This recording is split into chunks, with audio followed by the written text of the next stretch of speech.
लोगों से दरखास्त करते हैं कि खामोशी क्या करें, वक्त तंग है, बहुत ही कम वक्त बाकी है, जल्द से जल्द खामोशी ली जाएगी। उसके बाद हमारे भाई जनाब अनवर सादात साहब, मजलिस इत्तेहाद मुस्लिमीन के तमाम जिम्मेदारान, यहाँ मौजूद मेरे दोस्त, मेरे बुजुर्ग और घर पर बैठ के सुनने वाली मेरी पर्दानशी माँ बनी, इम्तियाज भाई लोग आ गए।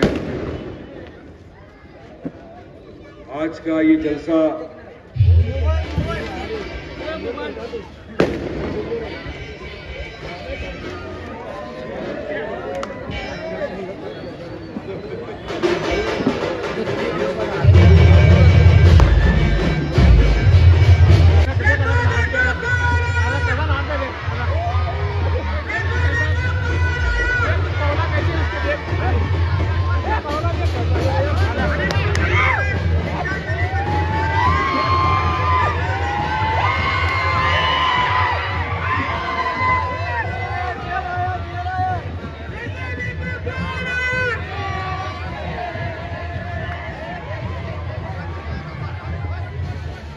के बीच में उसी तरह काम करते रहे जैसे पहले काम करते थे।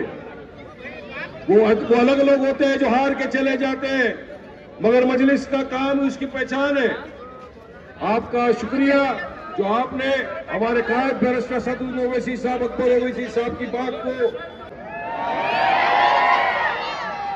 पठानों वाली बात करो, पठानों वाला काम करो, पठानों वाला जज्बा रखो, तो आपके साथ पठानों वाला जीत के जब जाएगा तो पठानी भाषा में बात भी करेंगे।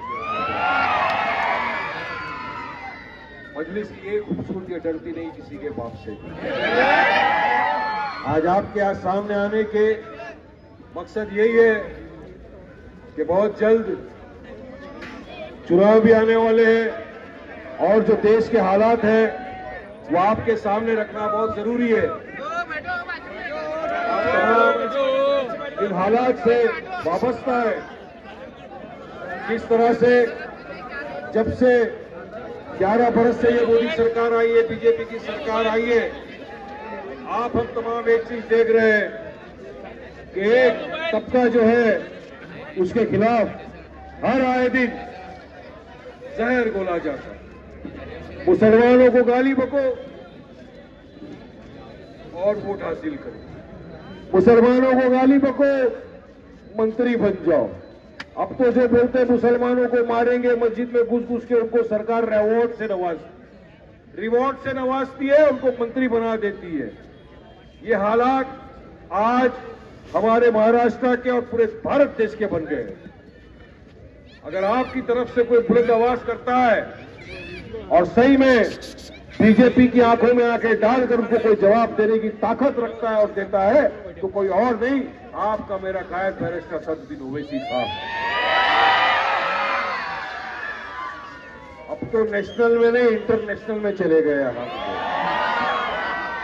International star.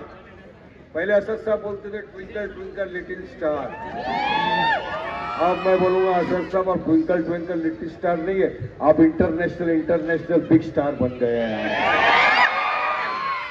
आप तमाम ने देखा कि किस तरह से दुश्मन मुल्क ने पहलगाम में आतंकवादियों द्वारा हमला किया, जिसमें बेगुनाह बेकसूर पर्यटकों को नाम पूछ के, मजहब पूछ के मार दिया गया, उनकी बीवी बच्चों के सामने दरिंदगी की हद पार कर दी।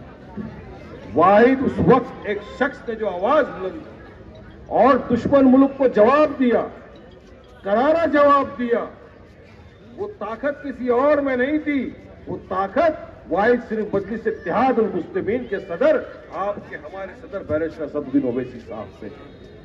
इतना ही नहीं, भारत देश ने अपनी बात रखने बाहर भेजा, विश्व में गए, डेलीगेशन का हिस्सा बने, वहां भी डरे घबराए नहीं, पूरी तरह से अपनी बात रखी और दुश्मन मुल्क पाकिस्तान को बेनकाब किया।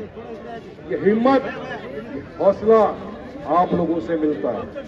आप हमारी हिम्मत, आप हमारा हौसला, तुमको यकीन है कि पूरे भारत के जब 140 करोड़ की जनता एक साथ कांधे से कांधा मिलाकर खड़े हो गई, तो विश्व में किसी की ताकत नहीं कि भारत को आंख उठाकर देख सके।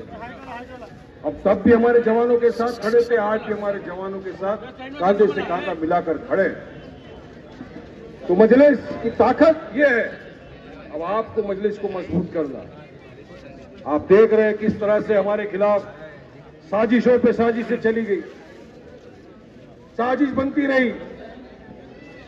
अब आ गई यहां पे हद तक कि पहले तो जेएसआर बोलने तो मार देंगे, गांव के नाम पर बेगुनाह बेकसूरों का कत्लेआम कर दिया। उसके बाद मोदी सरकार ने एक कानून लाया, काला कानून वक्फ के ऊपर लिखा। मैं समझता हूं जितनी भी आवाम है या देश में मुसलमान ही नहीं जो संविधान को मानते हैं, वो कभी इस कानून का समर्थन नहीं करेंगे। असंवैधानिक कानून लाया गया देश में, काला कानून यह बोलकर लाया गया कि वक्फ की जमीनों को बचाएगा, मगर यकीन मानिए ये हमारे वक्फ को बचाने के लिए नहीं, ये हमारे वक्फ को बर्बाद करने के लिए कानून लाया गया है मोदी सरकार द्वारा। इसका विरोध किए, पार्लियामेंट में विरोध हुआ, जेपीसी का एक कमेटी का गठन हुआ, उसका हिस्सा बने हमारे पार्टी प्रेसिडेंट असदुद्दीन ओवैसी साहब, पूरी तरह बेबाकी से अपनी बात वहां पर भी रखी। मगर आप जानते हो क्या होता है जब ये कानून पार्लियामेंट में आया, यकीन मानिए दर्द तो अपनों का ही होगा ना, अपने को ही होगा दर्द। इस काले कानून को भी फाड़ के फेंक देने वाला कोई और नहीं, आपका मेरा कायद बैरिस्टर असदुद्दीन ओवैसी।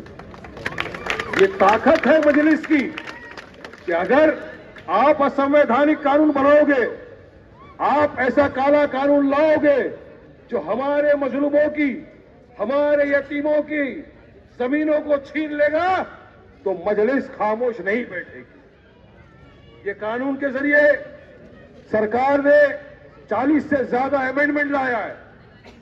इतना वक्त नहीं कि आपको हर बात यहां पर मैं बैठ के समझाऊं, मगर कुछ बात आपके सामने जरूर बताना चाहूंगा ताकि आपको भी पता चले। इसकी हिफाजत करना हम तमाम का फर्ज है।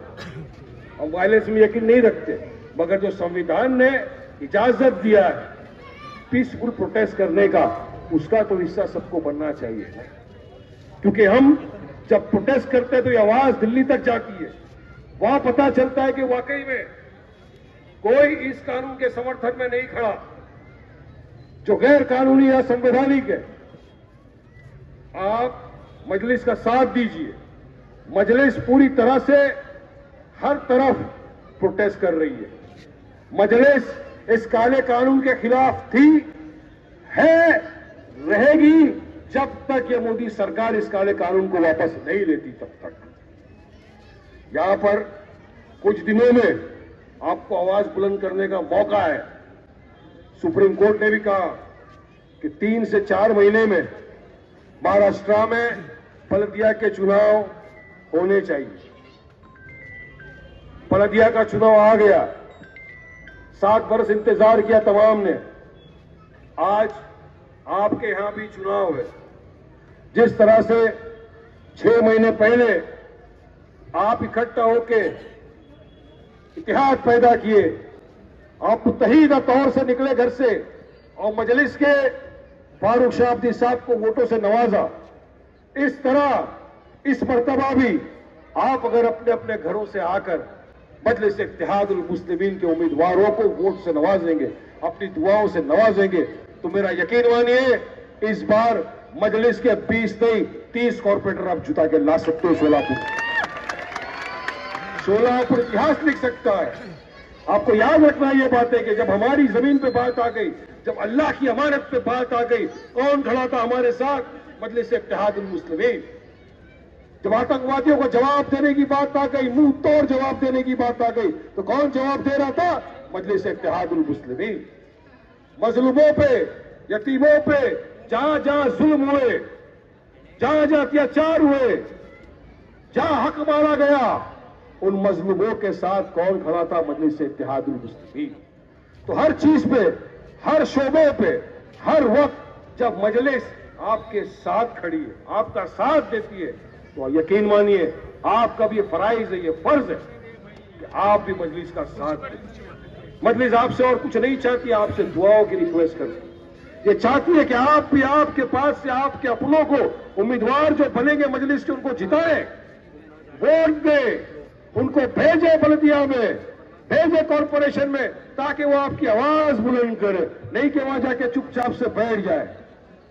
मजलिस का जो भी रुकन चुन के आता है, यकीन मानिए खामोश नहीं बैठता, आवाज बुलंद करता है, हक बयानी करता है, हक बोलता है, और हक बोलता नहीं, हक मांग के छीन के लेने की ताकत रखता है मजलिस का एक ग्रुप।